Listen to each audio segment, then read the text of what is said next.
Ahojte drahí moji, vítajte v ďalšom videu. Vrkoči sú späť. Pokúsila som sa znova napodobniť tento môj účes, čo som nosila pár rokov dozadu. Bolo to jedno z mojich prvých videí tu na YouTube o tom, ako si urobiť takýto otočený, priberaný vrkoč sama. Okolo hlavy tu vám niekde vyskočí karta. Mám pocit, že mi trochu odstávajú od hlavy. Nevadí.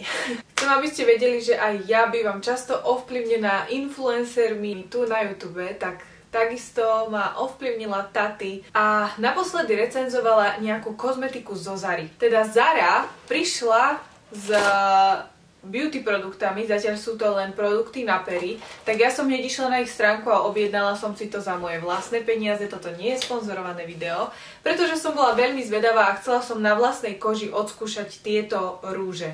Takže, ako som vám sľubovala aj vo vlogu, idem urobiť celodenný test, ale najprv vám chcem ukázať teda nejaké tie swatche, nejaké farby, ktoré som si vybrala, ktoré boli dostupné. Vyjednala som si, ako prvý vám ukážem takýto kit rúžov, kde je ceruska, je tam klasický krémový rúž a jeden rúž, ktorý je tekutý matný rúž.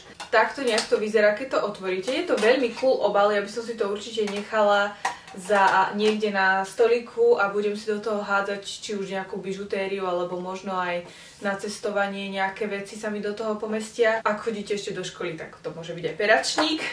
No a takto teda vyzerá ten kit, keď ho otvoríte. Je tam ten tekutý rúž, ako som spomínala, krémový a tá ceruska. Dostaneme sa k tomu, že vám budem ukazovať farby.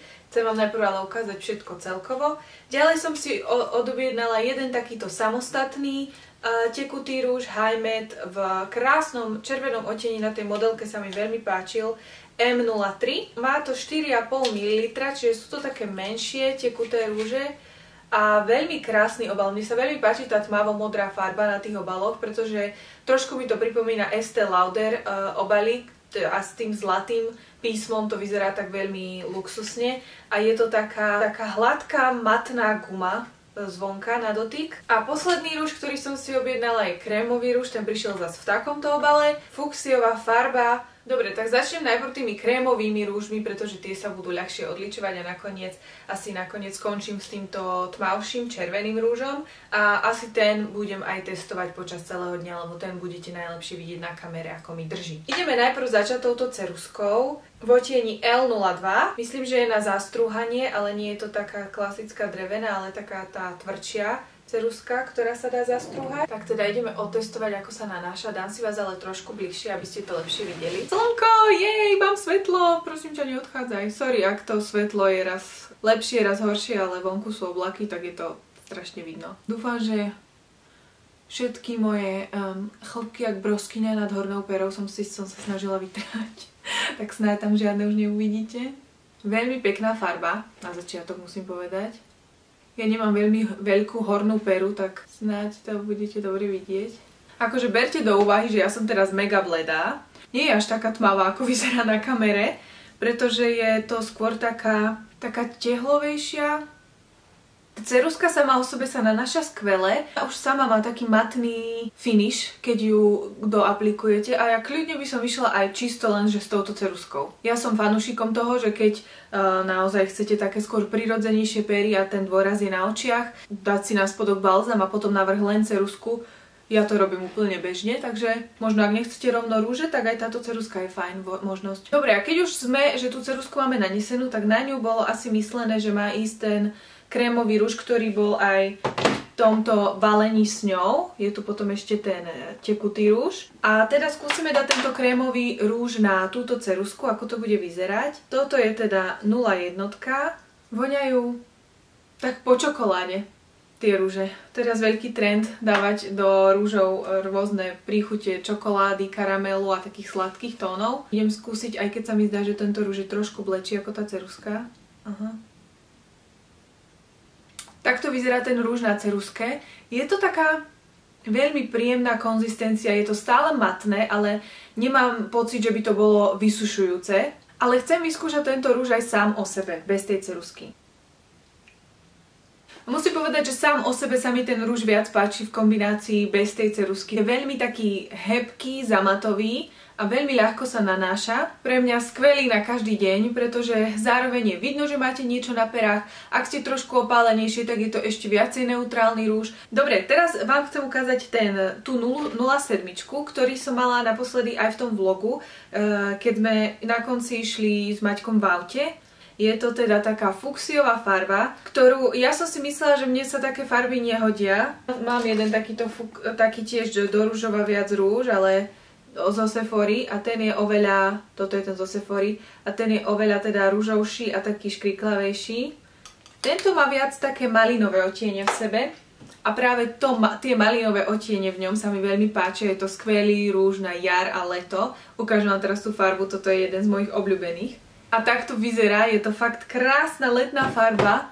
Úplne mega sa mi páči, lebo nikdy som si nemyslela, že by sa mi taká fuksiová hodila, tak som úplne rada, že som objavila tento odtieň. Znova, veľmi také hebké, zamatové zloženie. Čo sa týka dlhotrvajúcnosti týchto krémových rúžov, tak sú to klasické krémové rúže, nie sú nejaké dlhotrvajúce, čiže si ich zjete a treba ich viackrát aplikovať počas dňa. Čo mne ale v poslednom čase neprekáža, pretože ja nemám problém znova si naniesť ten rúž, keď si ho zjem a mám aspoň taký pocit, že tie pery nie sú tak strašne vysušené ako pri tých tekutých rúžoch. Takto nejak vyzerá tá fuksiová, no a teraz už ideme na tie tekuté rúže. Asi si dám trošku podklad balzamu. Fakt cítim, že si ich trochu deriem. Dobre, tak teraz ideme odskúšať M11, tekutý rúž, ktorý prišiel v tom balení, v tom pôvodnom kite. Nemá tu nikde tvrdenie, že koľko hodín by mal vydržať, ale to skúsime s tou ďalšou farbou. Má veľmi pekný aplikátor, sa mi páči, že je to taká tá mäkká hubička, ktorá je pomerne ohybná, že to nie je nič tvrdé a viete si s tým asi dobre vykresliť pery, teda včera som mala tento rúž na sebe. Toto je taká veľmi zvodná, sexy farba, by som povedala, aj na to, že to je skôr v tej neutrálnejšej rodine farieb. A tá aplikácia je mega v tom, že fakt na jedno namočenie som si urobila celé pery. Nemusela som sa vôbec vrácať späť a dvakrát si naberať farbu. Aplikátor skvelý, krásne sa mi dala vykresliť horná pera. Poznáte ten trik, že keď nechcete mať rúž na zuboch, tak stačí dať prst do úst, vyzerá to vtipne, a potiahnuť von, čiže tak. Čo sa týka nejakého pocitu lepkavosti, tak po tej minútke, ako ho mám na perách, tak už sa postupne stráca. Fakt sa neotláča, to som prekvapená. Myslím, že včera som to skúšala asi príliš skoro. Máte dlhšie na perách, tak nič. Dobre, a ideme skúsiť posledný odtieň, keď tu nájdem niekde voľné miesto, kde by som si ešte odlíčila túto farbu. Ako posledný odtieň teda aj s týmto celodenným testom ideme odtestovať M03. Je to takáto krásne žiarivá červená. Túto časť hornej pery som si trošku... Ja mám vždy tendenciu s týmito tekutými rúžmi si trošku príliš vykresliť pery. No a takto teda vyzerá tento červený rúž, ktorý teda idem ďalej testovať. Momentálne je 11:47, čiže takmer obed. Plánujem mať tento rúž na perách počas celého dňa a večer alebo v priebehu dňa sa vám ešte ozvem. Je tu obed, jeden z mojich najobľúbenejších. Avokádový toastík s vajíčkom a sherry paradajkami. A ústal som si nechala tento približovací objektív 50-ku. Sorry. A uvidíme, ako sa bude rúž držať po obede. Hodinku po aplikácii vyzerá stále rovnako. Jedinú vec, čo som si všimla je, že vnútri, keď sa usmejem, akože ešte to nie je tak veľmi vidno, ale toto je také zvráskavené vnútri. Takto vyzerá rúžik po obede. Samozrejme, túto trošičku som si ho zjedla, ale len zvnútra.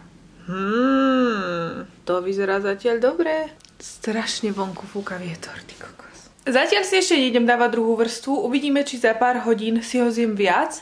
Ale toto je vrstva, s ktorou akože to, že som si ho trochu vnútri zjedla, mi až tak neprekáža. Takže zatiaľ to necháme takto. Beriem složku.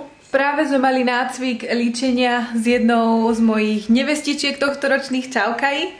A ja už končím môj dnešný deň, čo sa make-upu týka, pretože sa chystám piecť, verte tomu alebo nie, lebo zajtra má Maťko narodeniny a chcela by som mu upiecť cheesecake. No ale pozrime sa na to, ako držal tento rúž. Teraz momentálne je niečo po 6:00 a takto vyzerá rúž od prvej aplikácie. To, čo vidíte v strede, tak je už len nejaká tá stain a to dookola teda drží stále.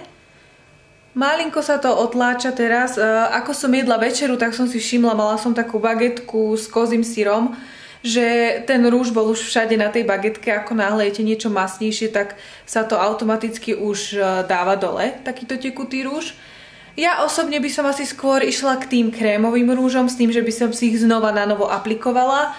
Ale ak preferujete takéto tekuté rúže, tak možno vám toto video bolo užitočné a naozaj tieto zarádzke sú príjemné a nevysušujú tak veľmi, čo by som dala na ich plus. Tak dajte like videu a odoberajte ma, ak pre vás bola táto recenzia užitočná. Môžete si zapnúť aj zvonček, ak chcete dostávať pravidelné upozornenia, kedy postnem video, keďže u mňa tie postovania sú pomerne nepravidelné. Mohla by som sa nahodiť na nejaký jeden režim, ale zatiaľ mi to veľmi nejde.